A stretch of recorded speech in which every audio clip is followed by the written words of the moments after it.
Welcome to another session of Business Startup Training. Today we'll be looking at COVID-19 and the bell-shaped curve. We call it the curve, but we'll say the bell-shaped curve. So by the end of this session, you'll have a better understanding of the bell-shaped curve and COVID-19.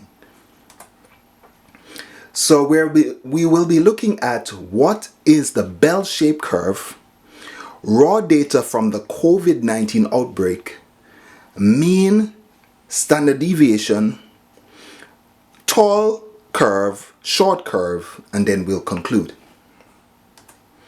So what is the bell-shaped curve?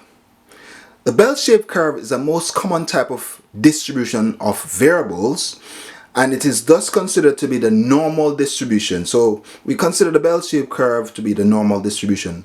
The term bell curve originates from the fact that the graph used to depict the normal distribution consists of a bell-shaped line. The highest point in the curve, or the top of the bell, represents the most probable event in a series of data, while the other possible occurrences are equally distributed around the most probable event, creating a downward sloping line on each side of the peak. Okay, so let's have a look at some information. Now, we're going to use we're going to hypothesize or use some hypothetical situations because we do not necessarily have all the figures. But our objective right now is to look at the concept of the bell-shaped curve and what the government is trying to do by reducing the peak of the curve. Now, we're going to put some information in a scattergram in a way, well, just generate some figures to give us an idea of this principle. And once we look at these figures, it will give us some level of clarity. Now, let's say we have in week 1, say 10 cases of, let's say 10 cases of people dying from corona. Week 2, 30 cases, people dying.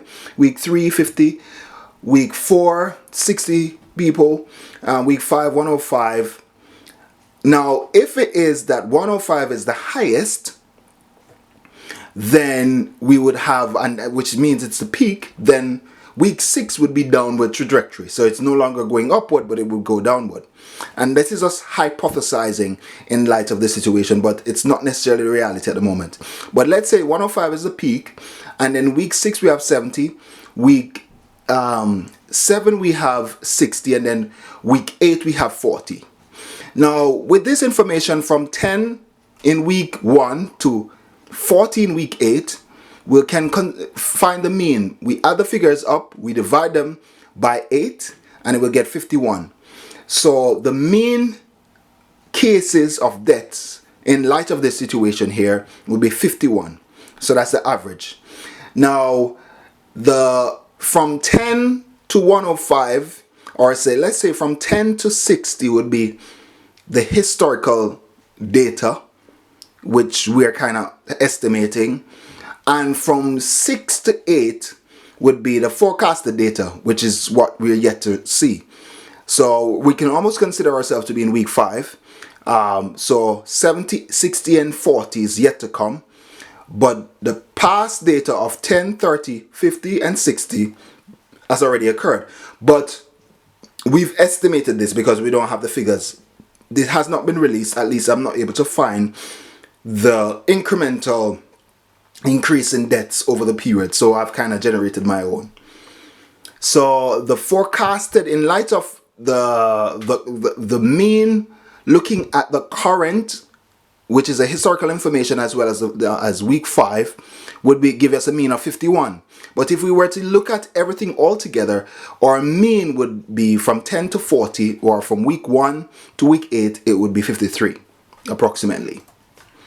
Now, looking at information in its entirety, let's look at considering the standard deviation in light of this information. So if we were to look at it from week 1 to 8, the total is 425 cases, or we would say 425 deaths in that regard. So that average of that would be 53, which we worked out earlier. Now, if we were to subtract the 53 from the various figures, that would give us the information here of negative 43, negative 23, 3, 7, 52, 17, 7, and negative 13. Then if we square that and add them up, it would be 5,647. And then if we find the square root of that and divide it by 8, that gives us a standard deviation of 26. So our standard deviation here is the average deviation or variation from the mean. We're going to consider the mean to be the center, as was mentioned, the most probable. But the mean is the center, and the average variation from the mean, which is on both sides of the bell-shaped curve, is 26.57.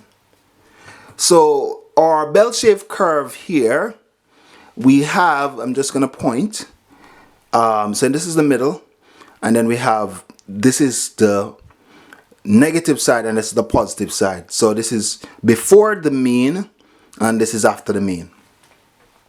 Now we can consider that the mean, which is the center, would be 53. The standard deviation on both sides, which is the average deviation on this side as well as that side away from the center, which is the mean, is 23. The lower limit is 10, which is towards the side, and the upper limit is 40, which is the cases accordingly. Now the government's intent is to make this curve low. The lower it is, the better it is, and that's the reason why they've asked people not to be on the road, so that the contagion of the COVID-19 ceases.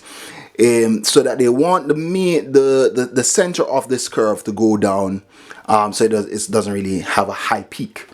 And in order for this to occur, they would need to have people not socially be in the same space.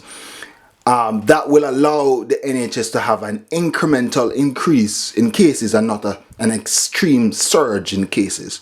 And if a surge takes place, it then overwhelms the system, and therefore we'll have a situation where people will die unnecessarily.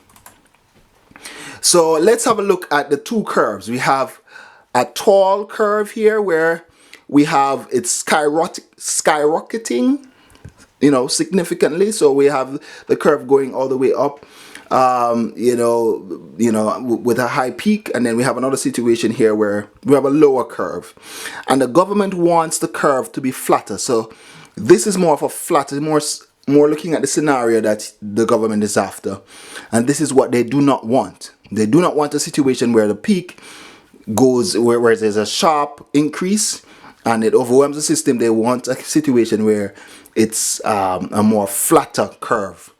So that's in essence what they're trying to achieve, to make sure that the curve is flatter. So here we looked at the tall curve and the short curve, and we looked at the fact that the government wants the curve to look like this and not like this. It doesn't want an extreme increase in cases.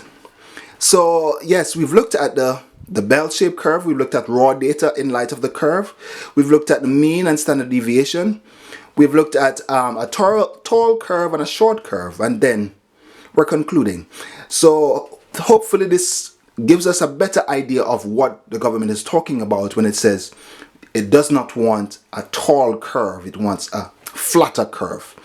A flatter curve will give us less clogging of the system. A tall curve will give us an overwhelming of the system, and that will put the NHS or other health related institutions all over the world under pressure in light of this virus situation. So I hope you are able to understand, like, share, and subscribe. Thank you.